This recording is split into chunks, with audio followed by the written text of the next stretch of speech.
Hello everyone. आज हम बात करने वाले हैं अल्डोल कंडेंसेशन के बारे में।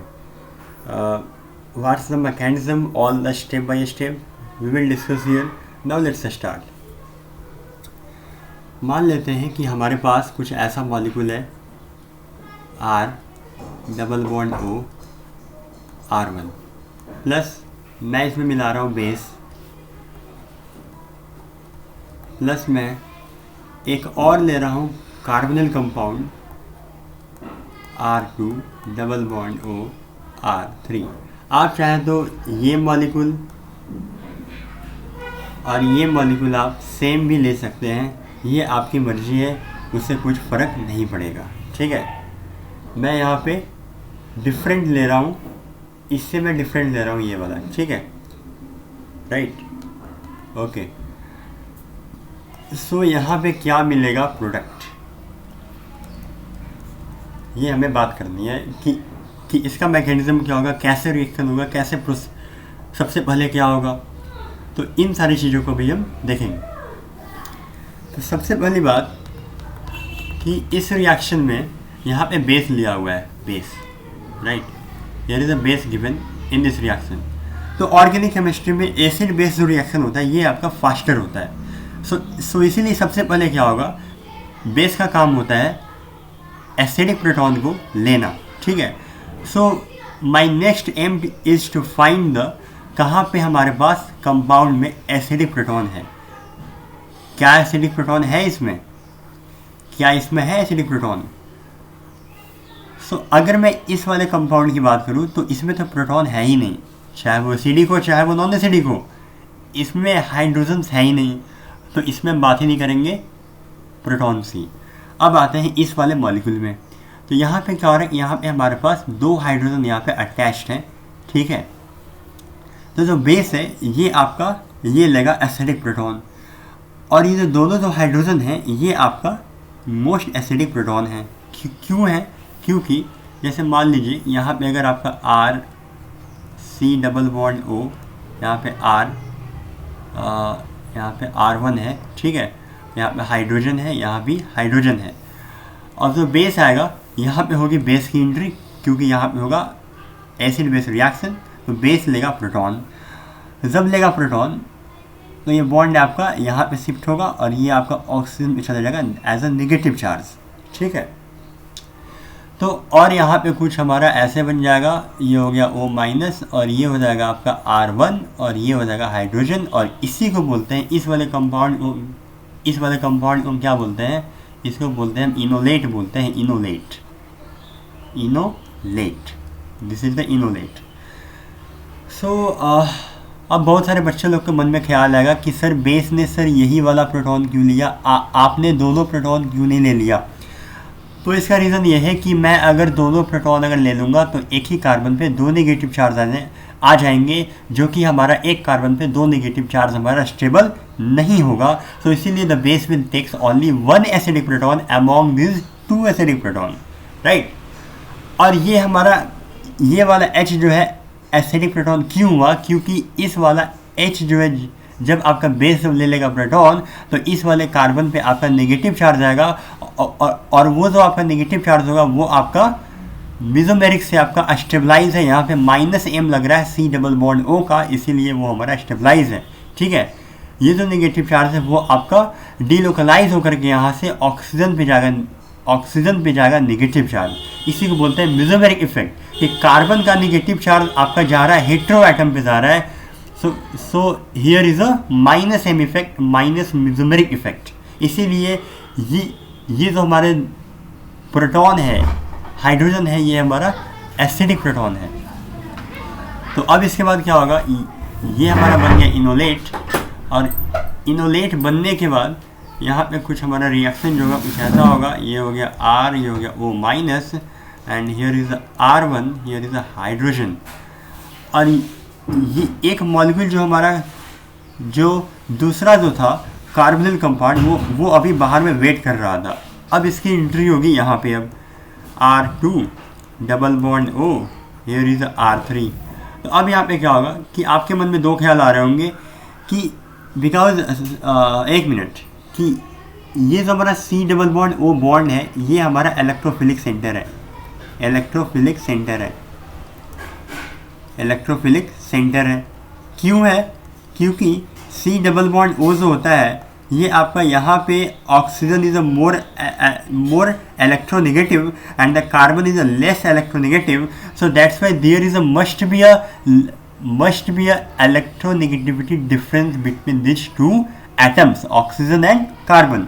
सो इसलिए आपका oxygen is a more electronegative, so that's why here is a delta negative charge, and on the carbon is a less electronegative, that's why here is a delta positive charge, right? And here is a R2 and this is a R3. so इसीलिए क्या होता है कि ये जो हमारा molecule है, ये आपका अटैक करेगा इस वाले positive, delta positive this position पे, राइट? तो आपके मन में यहाँ पे दो ख्याल आएंगे कि क्या यहाँ पे जो हमारा O माइनस है ये अटैक करेगा, क्या हमारा ये अटैक करेगा इस पे, या फिर O माइनस को चार्ज को हम नीचे ले जा करके, या फिर हम कार्बन से हम अटैक कराएं इस पे। We have the two possibility, A and one is a B pathway, right? So we have to decide which pathway is a correct, right? So आपके पास एक रास्ता ये है कि या तो आप O माइनस से आप डायरेक्टली आप अटैक करा दें कार्बनल पोजिशन पे, या तो आप क्या करें कि O माइनस के चार्ज को आप नीचे ले जा करके डिलोकलाइज करा करके आप कार्बन से आप अटैक कराएं इस कार्बनल पोजीशन पे। सो यहाँ पे क्या होगा कि we have to find the best pathway. क्या होगा इसके लिए अभी हम बात करेंगे। यहाँ पे छोटा सा आपका कंसेप्ट आएगा, वो आपका आएगा न्यूक्लियोफिलिसिटी का, ठीक है? मान लीजिए आपके पास O पे माइनस चार्ज है और एक हमारे पास कार्बन पे माइनस चार्ज है, तो जो हमारा ऑक्सीजन होता है ये आपका मोर oxygen is a more electronegative, right? Oxygen is a more electronegative and the carbon is a less electronegative, right?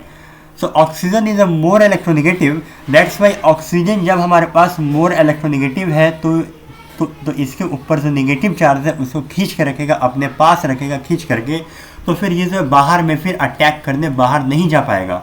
जबकि जो हमारा कार्बन है ये आपका लेस इलेक्ट्रोनेगेटिव है, तो इस वाले नेगेटिव चार्ज को अपने पास कम खींच करके रखेगा।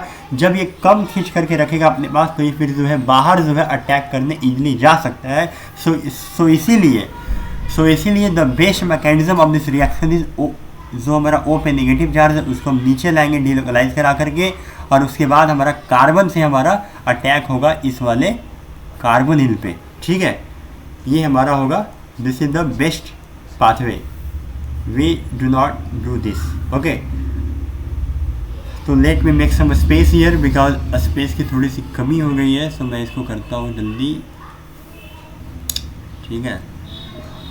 इसको मैं हटाता हूँ,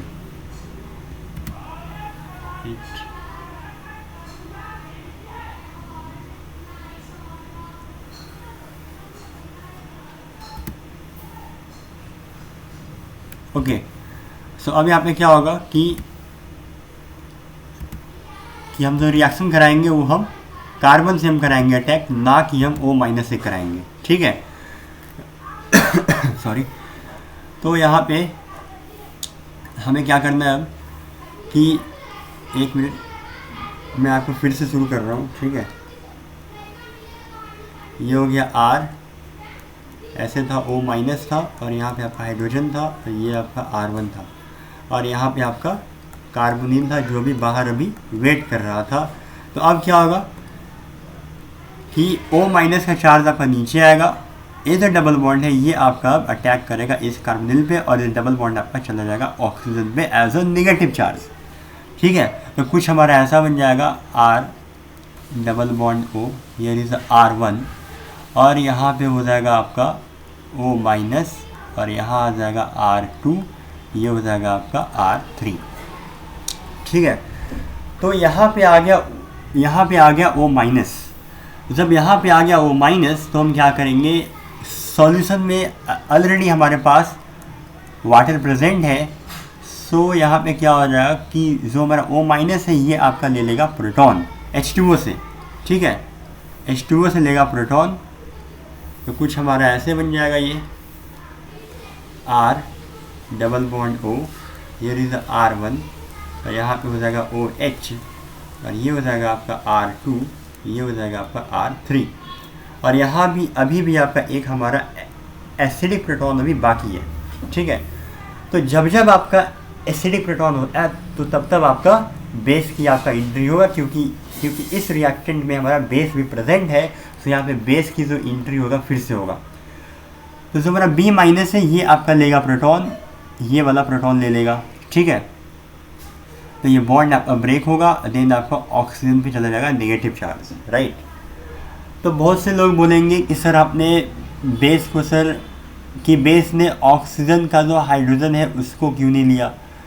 अगर मान लेते हैं कि अगर इसने ले भी लिया तो यहाँ पे आपका फिर से आपका ये जो मॉलिक्यूल है फिर से आपका यही वाला जनरेट हो जाएगा, फिर से same molecule will generate, right. ये आपका फिर से अगर मैंने बेस जो है अगर ये ले लिया प्रोटॉन OH का, तो फिर से आपका सेम मॉलिक्यूल आपका ये वाला बन जाएगा। सो इसीलिए हम क्या करते हैं, ताकि रिएक्शन हमारा रिवर्सिबल ना हो, so the base will take only this proton from here, ये बॉन्ड टूटा और ये आपका यहाँ पे as a double bond shift हुआ, और ये आपका डबल बॉन्ड शिफ्ट होकर के ऑक्सीजन पे आ गया नेगेटिव चार्ज। अब इसके बाद क्या होगा कि यहाँ पे मैं यहाँ पे लिख रहा हूँ RO माइनस, ये हो जाएगा आपका R1, और यहाँ आ जाएगा डबल बॉन्ड, ये हो जाएगा आपका OH, और यहाँ आ गया आपका R2, ये हो गया R3, ठीक है, ऐसे हो गया। एक मिनट, ये हो गया आपका R3, राइट। सो अब क्या होगा कि ऑक्सीजन का नेगेटिव चार्ज आपका कम बैक करेगा नीचे, ये करे कम बैक, डबल बॉन्ड हुआ शिफ्ट, और OH माइनस आपका चला गया बाहर, ठीक है, OH माइनस आपका चला गया बाहर। तो अब मेरे पास क्या बन गया, अब मेरे पास कुछ ऐसा बन गया, double bond O, here is R1 and here is a double bond and here is R3 and यहाँ पे हो गया R2। ये हमारा फाइनल प्रोडक्ट है, ये हमारा अल्डोल कंडेंसेशन का फाइनल प्रोडक्ट है, ठीक है, ये हमारा फाइनल प्रोडक्ट है, right. This is the final product of this reaction, okay. और ये जो हमारा स्टेप है, ये वाला, ये जो हमारी मैकेनिज्म थी, ये जो हमारा स्टेप है, यहाँ पे क्या हो रहा है कि इसको बोलते हैं E1CB बोलते हैं, E1CB इलिमिनेशन कॉन्जुगेशन। यहाँ पे जो हमारा OH जो है इसको बाहर निकाल रहे हैं। कैसे बाहर निकाल रहे हैं, तो यहाँ पे कॉन्जुगेट इलिमिनेशन हो रहा है। कैसे कि जो हमारा O माइनस का जो चार्ज था उसको हमने करा दिया कम बैक, एंड देन आपका जो डबल बॉन्ड उसको हमने करा दिया शिफ्ट, और देन आपका OH जो है बाहर निकल रहा है। मतलब कि कॉन्जुगेशन करा करके इस OH को बाहर निकाल रहे हैं। That's why we call this step is a E1CB step. मतलब कि यहाँ पे इलिमिनेशन कॉन्जुगेशन हो रहा है, ठीक है, राइट। यहाँ पे इलिमिनेशन के द्वारा जो बेस है, सॉरी, इलिमिनेशन के द्वारा जो हमारा जो OH है वो आपका बाहर निकल रहा है। That's why we call this step as a E1CB step, ठीक है। यहाँ जो मैकेनिज्म है इस वाले स्टेप में, इसको हम E1CB बोलते हैं, ठीक है, इलिमिनेशन कॉन्जुगेशन, राइट। सो और जो बनेगा हमारा प्रोडक्ट, हमारा यही बनेगा हमारा फाइनल प्रोडक्ट। इसको हम क्या बोलते हैं, alpha beta unsaturated carbonyl compound, right, carbonyl compound, alpha beta unsaturated, ठीक है, alpha beta unsaturated carbonyl compound इसको बोलते हैं। ये जो हमारा बना प्रोडक्ट, ठीक है। तो ये था हमारा अल्डोल कंडेंसेशन था, इसकी मैकेनिज्म हमारी यही थी। और in the next series we talk about the next name reaction, okay. So take care, bye bye, see you soon in the next episode of the named organic reaction. Okay.